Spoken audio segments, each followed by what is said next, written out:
The outcome of Friday's UN Security Council vote on the future of the peacekeeping force in Mali was never in doubt. They had little choice but to terminate what has been the most deadly of all such UN operations around the world.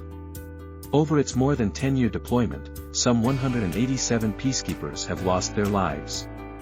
However, it is not the casualty toll that is driving the UN out of Mali.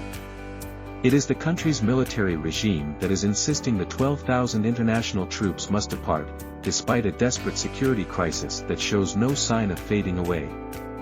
Once the UN peacekeepers have departed, Mali will be even more dependent on the Russian mercenary Wagner group, which is thought to have 1,000 fighters in the country, for security backup. Across northern and central regions of Mali, a vast country that extends from tropical West Africa deep into the Sahara Desert, jihadist armed groups stage regular attacks.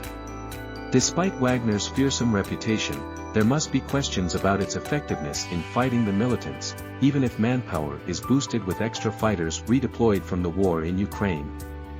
The recent falling out between Russia President Vladimir Putin and Yevgeny Prigozhin, the leader of the mercenary outfit, may raise questions about the exact arrangements under which these forces are deployed.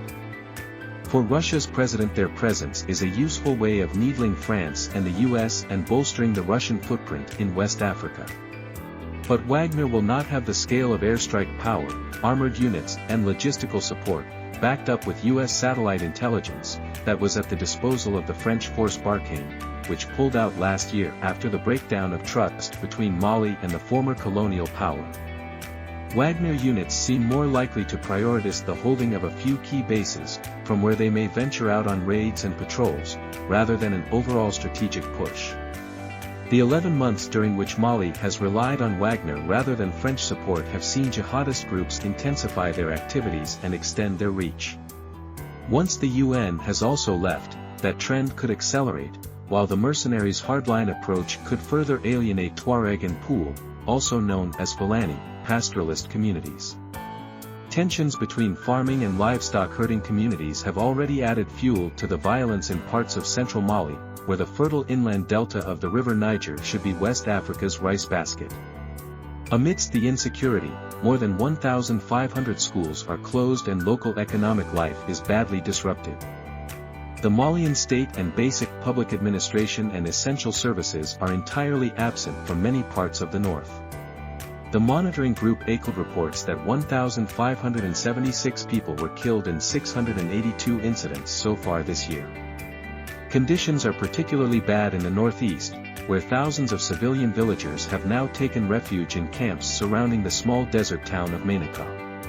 It is communities up north that are more likely to suffer from the UN mission's withdrawal. The army claims some recent successes but in reality is struggling to cope. Even the fringes of Bamako, the capital, hundreds of miles to the south, have been attacked. Mali's military ruler Colonel Assimi Goïta, who seized power in the coup in August 2020, has been demanding that the UN force, known as MINUSMA, take on a much more aggressive anti-terrorist role, in support of the national army. But the UN troops have had a peacekeeping mandate, to shield civilians from militant attack, support basic public services and humanitarian relief and underpin a 2015 agreement.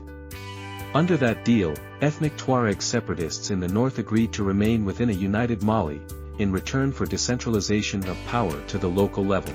Aggressive anti-terrorist fighting was in fact the job of France's Barkhane unit, whose departure last August was largely blamed on Mali's decision to invite Wagner into the country. Yet still frustrated at MINUSMA's reluctance to back its muscular agenda, Mali has now decided that the UN force must also now get out, without delay, although the UN Security Council says it will aim to do so within 6 months. But there is more to this wrangle. Col Goïta is also upset that the UN troops will not fall into line in support of his determination to reassert the national sovereignty of the central government and his lack of interest in properly implementing the decentralization promised under a 2015 peace agreement with northern Tuareg rebels who had been fighting for Azawad, an independent homeland in the Sahara. Moreover, relations with not just the UN but several Western governments and also many of Mali's regional neighbors have been soured by mistrust and resentment for the past 2 years. In September 2021, Prime Minister Charles Maga accused France at the UN General Assembly of abandoning the country, in mid-air, even as French troops continued to die in the campaign against the jihadists. Within months the government had turned instead to Wagner. Fellow members of the regional body, ECOWAS, already exasperated by Kal Goyda's procrastination over a timetable for restoring democracy, condemned the presence of the mercenaries as a threat to the security of the whole region. Then over the course of the next 18 months, the government imposed progressively more impediments to the operation of the UN force by, for example, delaying permission for troop rotations and by limiting the UN's rights to fly, seemingly to prevent oversight of the areas where Wagner's men were active, and even where the lives of injured troops were at risk. Moreover, once the French combat troops had gone, the peacekeepers were also more vulnerable to attack. Last July, amidst a continuing dispute with ECOWAS over the transition timeframe, Mali arrested 49 soldiers from Ivory Coast who had arrived to guard UN premises under a long-standing arrangement and accused them of spying. All but 3 remained in detention until January, when they were finally freed after long, drawn-out negotiations. As operating conditions for the UN force became progressively more difficult, Ivory Coast, Germany, the UK and Sweden announced plans to withdraw their contingents. But the final breakdown in relations came with the publication this May of a UN investigation into the killing of civilians at the village of Mora in central Mali in March 2022.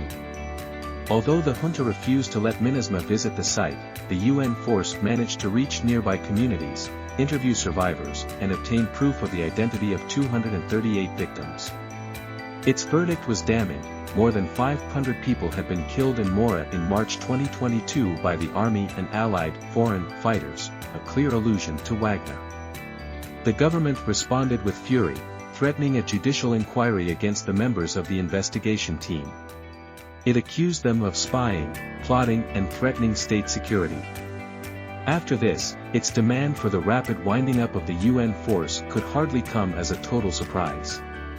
Moreover, anti-MINUSMA opinion had been mobilizing for months. It is the entire Malian nation together that is rediscovering itself, said one contributor to a recent TV discussion show.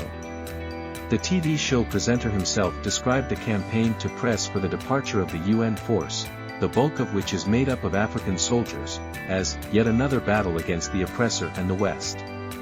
Kal Goyda has just secured the backing in a referendum for a new constitution strengthening presidential power and authorizing military leaders to run in elections planned for next year. With the UN out of the way, he will have a freer hand to drive forward with his agenda. However, ordinary Malians, particularly in the fragile center and north, may miss the UN force.